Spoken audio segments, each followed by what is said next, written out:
আম্মু, নিজের চোখে দেখা কোনো কিছু কি কখনো মিথ্যে হয়? হয়। যেমন? এই ধর, তুই চোখে যা দেখলি তার পেছনে অন্য কোনো কারণও লুকিয়ে থাকতে পারে। আচ্ছা আম্মু, কেউ ঠকালে তাকে কি ক্ষমা করে দ্বিতীয়বার সুযোগ দেওয়া উচিত? সেটা তার ওপর নির্ভর করে যে সে আসলেই শুধরাবে কিনা, সেটা বুঝে। আচ্ছা, কি হয়েছে তোর?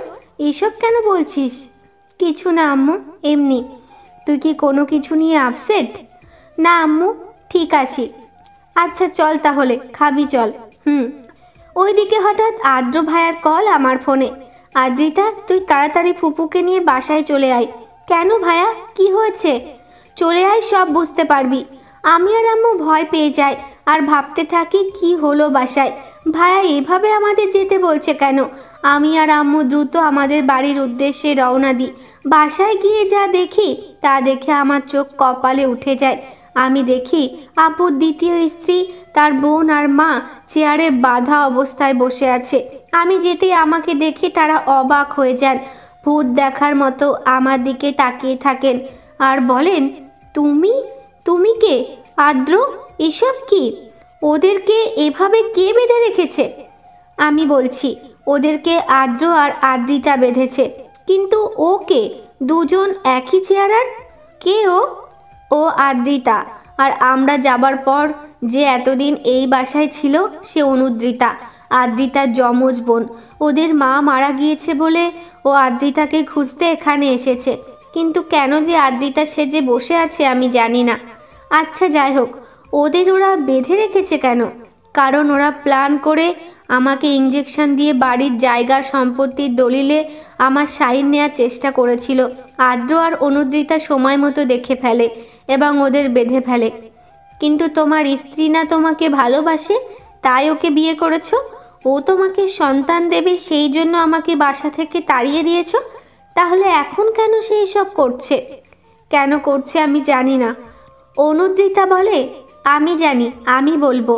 অনুদ্রিতা ওর ফোনটা বের করে একটা ভয়েস ক্লিপ প্লে করে, যেখানে আব্বুর দ্বিতীয় স্ত্রী তার মাকে গত রাতে যা কিছু বলেছে সব রেকর্ড করা ছিল। রাতে কোনো বিড়াল গিয়ে ফুলের টব ভেঙে ফেলেনি, বরং অনুদ্রিতা যখন তাদের কথা লুকিয়ে লুকিয়ে শুনছিল আর রেকর্ড করছিল, তখনই হঠাৎ ধাক্কায় ফুলের টবটা পড়ে ভেঙে যায়। ভয়েস ক্লিপে স্পষ্টই শোনা যাচ্ছিল তাদের কথোপকথন, যেখানে বলা হচ্ছিল, মা শোনো, একটু মুখটাকে বন্ধ রাখো। আমি এত কষ্টে সব গুছিয়ে আনছি আর তুমি কিনা সব শেষ করে দিচ্ছ। কে বলেছিল তোমাকে আদ্রিতার আব্বুর সামনে এসব বলতে? তুমি জানো না আদ্রিতার আব্বুর আগের মাথায় ওরকম ডিসিশন নিয়েছিল, বাড়ি থেকে বের করে দিয়েছিল আদ্রিতার মাকে। আসলে সে আজও আদ্রিতার মাকেই ভালোবাসে, শুধু একটা সন্তানের আশা। আর আমাদের কারসাজিতে তার মাথাটা এলোমেলো হয়ে গেছে। দেখো মা, এত কষ্ট করে এত কারসাজি করে তাকে বিয়ে করেছি, প্রেগনেন্সির নাটক করলাম, বাচ্চা নষ্ট হওয়ার নাটক করলাম, যেখানে কিনা বাচ্চাই ছিল না পেটে। মিথ্যে অপবাদ দিয়ে আদ্রিতার মাকে বাড়ি ছাড়া করলাম। এখন আদ্রিতার সম্পত্তির ভাগটুকু দখল করতে ওর সাথে খাতির করছি, তাল মেলাচ্ছি, মিথ্যে মায়া মমতা দেখাচ্ছি, এত কষ্ট করছি। শেষে এসে তুমি সব কিছুতে পানি ঢেলে দিও না প্লিজ। কাজ হয়ে যেতে দাও, তখন বাপ মেয়েকে ঘাড় ধরে বার করে দেব বাড়ি থেকে। আর তখন শুধু হবে আমাদের রাজত্ব। কয়টা দিন শুধু একটু চুপ থাকো, সহ্য করো, যে যা বলুক হজম করো। ভয়েস ক্লিপ শুনে আব্বুর মাথায় আকাশ ভেঙে পড়ে। আপু নিজের রাগ কন্ট্রোল করতে না পেরে তার দ্বিতীয় স্ত্রীর গালে ঠাস করে এক চড় বসিয়ে দেন আর বলেন, এত বড় বেঈমান তুই! আমার সাথে এরকম বিশ্বাসঘাতকতা করলি? আর আমি একটা সন্তানের আশায় কি না করে ফেলেছি। তোকে আমি আজই ডিভোর্স দেব। আমারও আপনার সংসার করার কোনো ইচ্ছে নেই। সব দখল করতে পারলে আমি ডিভোর্স দিয়ে দিতাম আমার প্রেমিক আছে। আব্বু তার গালে আর একটা থাপ্পড় দিয়ে বলেন, নির্লজ্জ কোথাকার, তোদের আমি পুলিশে দেব। বেঈমান তো ওরা না, তুমি, যে কিনা আমার ভালোবাসার কোনো মূল্য দাওনি। যেদিন আমাদের তাড়িয়ে দিলে সেদিন আমার আর আদ্রিতার কোনো কথাই তুমি শোনোনি, অথচ আমরা ওদের গোপন কথা শুনে ফেলেছিলাম বলেই ওরা নাটক সাজিয়েছিল। আর তুমি তাদের কথা বিশ্বাস করে আমাকে তাড়িয়ে দিয়েছিলে। বেলা শেষে আমার হাতটা ছেড়ে দিলে। অথচ আমি এটা জানার পরও তোমার হাত ছাড়িনি যে তুমি সন্তান জন্মদানে অক্ষম। মানে কি বলছো তুমি? হ্যাঁ, তোমার মনে আছে তুমি টেস্টগুলো করে অফিসের কাজে বাইরে চলে গিয়েছিলে? ডাক্তার রিপোর্ট দেখে স্পষ্ট আমাকে জানিয়ে দিয়েছিলেন আমার কোনো সমস্যা নেই, তুমি কোনো দিন বাবা হতে পারবে না। কিন্তু আমি তোমাকে সেদিন কিছুই জানাইনি, কারণ আমি চাইনি তুমি সারা জীবন আমার সামনে মাথা নিচু করে থাকো। তাই সব নিজের ওপর নিয়ে নিয়েছিলাম। আর সেই তুমি কিনা এত বছর পর আমাকে এইভাবে আঘাত দিলে, আমার ওপর সন্তান না হওয়ার অপবাদ ছুড়ে দিলে। দেখো, আমার ভুল হয়ে গেছে। আমি তোমাকে আজও ভালোবাসি, কিন্তু একটা সন্তানের নেশা আমাকে পাগল করে দিয়েছিল। এই ডাইনি আমাদের অফিসে ছোট একটা পোস্টে জব করত। দিনরাত আমাকে বলতো নিজের সন্তান না হলে কোনো দাম নেই, এত জায়গা সম্পদ কি হবে যদি নিজের সন্তানই না থাকে। আমি আর রফিক ভাই একদিন কথা বলছিলাম, সেদিনই ও দূর থেকে শুনে নিয়েছিল আদ্রিতা আমাদের পালিত সন্তান। আমার যে কোনো সন্তান নেই, সেই থেকে ও আমার দিনরাত মাথা খেত। আমি বললাম আমি সবই বুঝি, কিন্তু এখন এই বয়সে কে আমাকে সন্তান দেবে, কে আমাকে বিয়ে করবে? সে আমাকে বলল সে আমাকে বিয়ে করবে, সন্তান দেবে। সেই সন্তানের লোভে আমি ওকে বিয়ে করি, তোমার সাথে এত খারাপ ব্যবহার করি, ওদের মিথ্যে সন্তানের নাটক বিশ্বাস করে তোমাকে বাসা থেকে বের করে দিই। আমাকে তুমি মাফ করে দাও আদ্রিতার মা। যেখানে আমি ছিলাম অক্ষম, সেখানে তুমি আমাকে সেটা বুঝতে দাওনি, জানতে দাওনি আমি কষ্ট পাবো বলে, ছোট হব বলে। আর আমি কিনা তোমাকে কষ্ট দিলাম, ছোট করলাম। আমি জানি আমি ক্ষমার অযোগ্য, তারপরও যদি পারো আমাকে ক্ষমা করে দিও। আমার আর কিছু বলার নেই, কিছু ভুলের ক্ষমা এত সহজ হয় না আদ্রিতার বাবা। আমি তোমায় ক্ষমা করতে পারবো না। ফুফু, তোমাদের ঝামেলা পরে মিটমাট করো, এখন এই অনুদ্রিতাকে বাঁধতে হবে। ও নিজেও বিরাট এক প্ল্যান করে এই বাসায় এসেছে। এই কথা বলেই আদ্র ভায়া অনুদ্রিতার হাত টেনে ধরে। আরে আরে ছাড়ুন, লাগছে আমার। আগে বলো, তুমি কি প্ল্যান নিয়ে এই বাড়িতে এসেছো? আদ্রিতার জায়গা দখল করে এই বাড়ির মালিক হওয়ার স্বপ্ন দেখছো না? দূর, কী সব বলছেন আপনি? কী সব বলছি না, আমি সেদিন তোমাদের কথা নিজে কানে শুনেছি। তুমি ফোনে বলছিলে আপনি কোনো চিন্তা করবেন না, আপনি যেভাবে বলছেন আমি ঠিক সেইভাবেই কাজ করছি। আমরা আমাদের উদ্দেশ্য সফল হবই। কি তোমাদের উদ্দেশ্য শুনি? আর বিগ প্ল্যানারটা কে, যে তোমাকে বুদ্ধি দেয়, যে তোমাকে প্ল্যান করে এই বাড়িতে পাঠিয়েছে? কে সে? আমি। হ্যাঁ, আমি সেই ব্যক্তিটি যার কথা আপনি অনুদ্রিতার কাছে জানতে চাচ্ছেন। আমরা সবাই কথা শুনে ঘুরে তাকাই। আমার তো মনে হচ্ছিল আমি এই মুহূর্তে অজ্ঞান হয়ে যাব। আমার ঠোঁট থেকে আস্তে করে জাস্ট একটা শব্দ বের হলো, কল্প। আদ্র ভাইয়া জিজ্ঞেস করলো, কে আপনি? অনুদ্রিতার বয়ফ্রেন্ড নাকি? দুজন প্ল্যান করে বাড়ির দখল করতে চেয়েছিলেন নাকি? জি না, আমি আদ্রিতার। কি? কিছু না, আমাদের উদ্দেশ্য ছিল আপনি যাদের বেঁধে রেখেছেন তাদের হাত থেকে এই বাড়িটাকে বাঁচানো আর সুখের সংসারটাকে জোড়া লাগানো। আর তাই আমি অনুদ্রিতাকে সেই মতলবেই এই বাসায় পাঠাই আর সেই অনুযায়ী কাজ করতে বলি। হ্যাঁ, কল্প ভাইয়াই আমাকে সব শিখিয়ে পাঠিয়েছিল এই বাসায়। আমি যখন আমার বোন আদ্রিতাকে খুঁজতে এই বাসায় ঢুকবো, ঠিক সেই মুহূর্তেই ভাইয়া এসে আমার হাত টেনে ধরে আর বলে, আদ্রিতা প্লিজ ভুল বোঝো না আমায়। আমি আর কোনো দিন কোনো মেয়ের সাথে কথা বলবো না, কোনো মেয়ের হেল্প করব না, কোনো মেয়ের দিকে ফিরেও তাকাবো না। তাছাড়া আমি মেয়েটাকে হেল্প করেছিলাম জাস্ট, তুমি আমাকে ভুল বুঝেছো।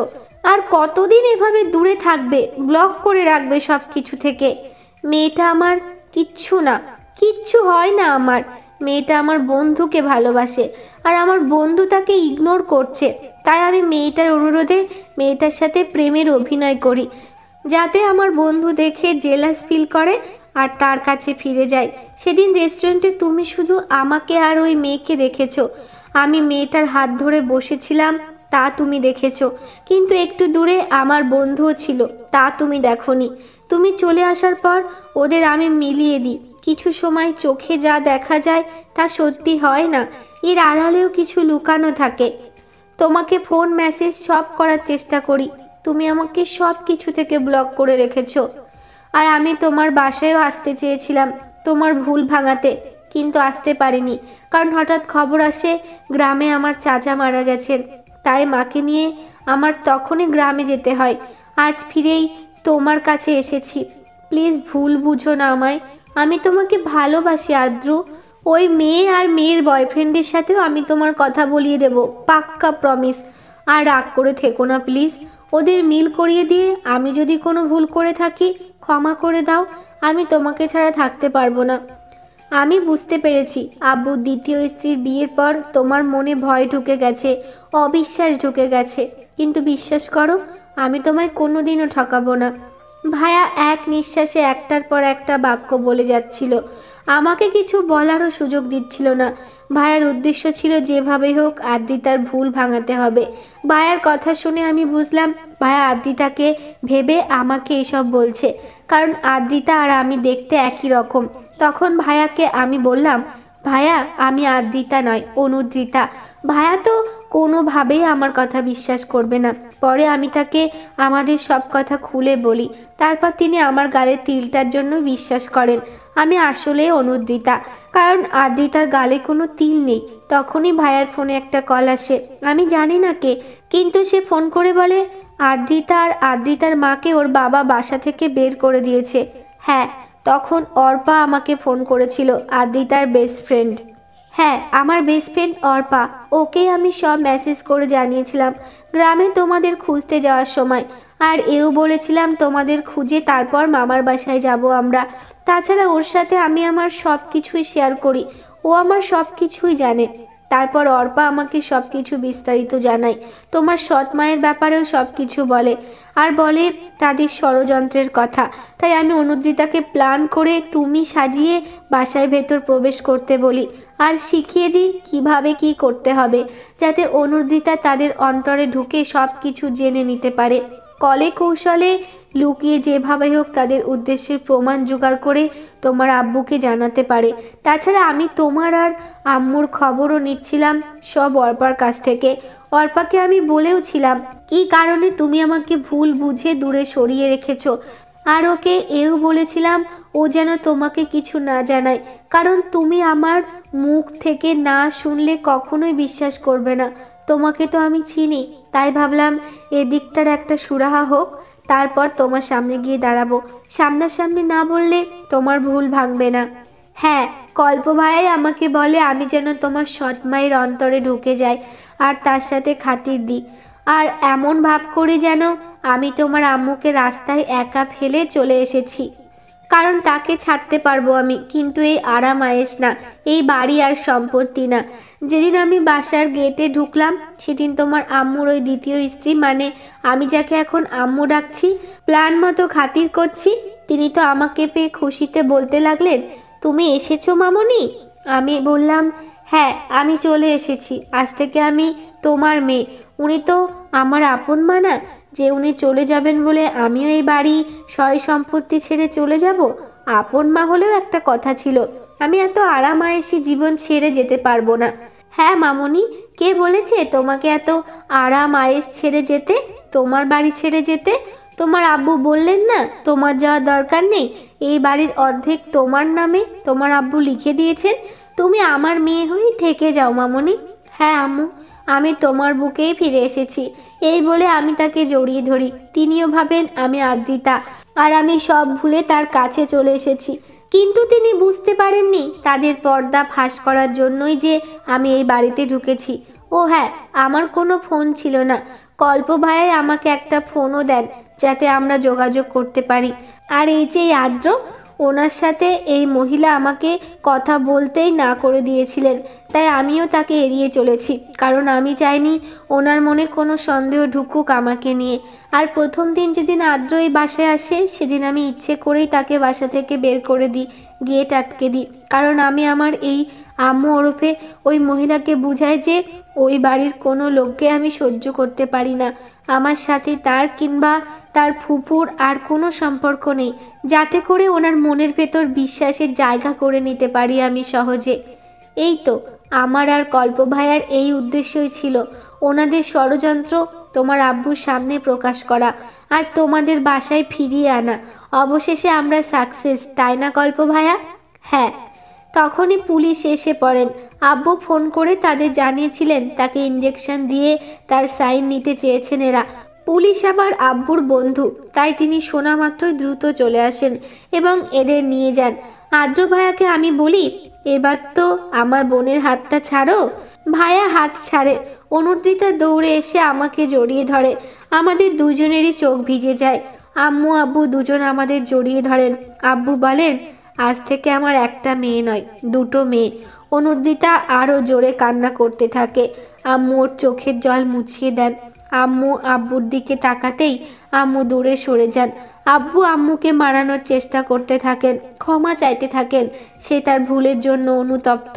আদ্র ভাইয়া অনুদ্রিতার কাছে ক্ষমা চায় আর বলে, এই নাগিন, আমি সরি, আমার ভুল হয়ে গেছে। আমি তোমাকে ভুল বুঝেছিলাম, ক্ষমা করে দাও আমায়।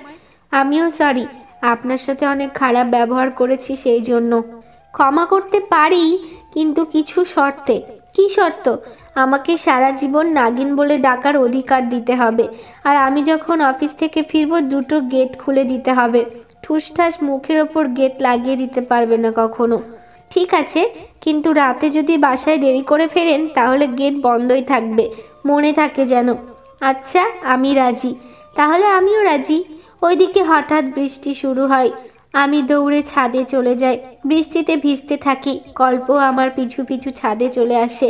একাই বৃষ্টিতে ভিজতে থাকে। আমি ওর কাছে গিয়ে বলি, একা একাই ভিজবে, আমাকে সাথে নেবে না? আমার সাথে ভিজবে না? কল্প আমাকে জড়িয়ে ধরে আর বলে, আমি আমৃত্যু তোমার সাথে ভিজতে চাই, আমৃত্যু ভালোবাসি। আমি কল্পর বুকে মুখ লুকিয়ে বলি, বেলা শেষে আমি তোমাকেই চাই, শুধু তোমাকে ভালোবাসি। বন্ধুরা, এই সুন্দর গল্পটি এখানেই সমাপ্ত।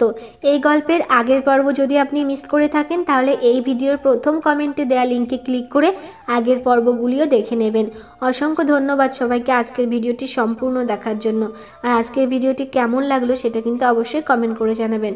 আর ভিডিওটিতে একটা লাইক করে চ্যানেলটি সাবস্ক্রাইব করে রাখবেন।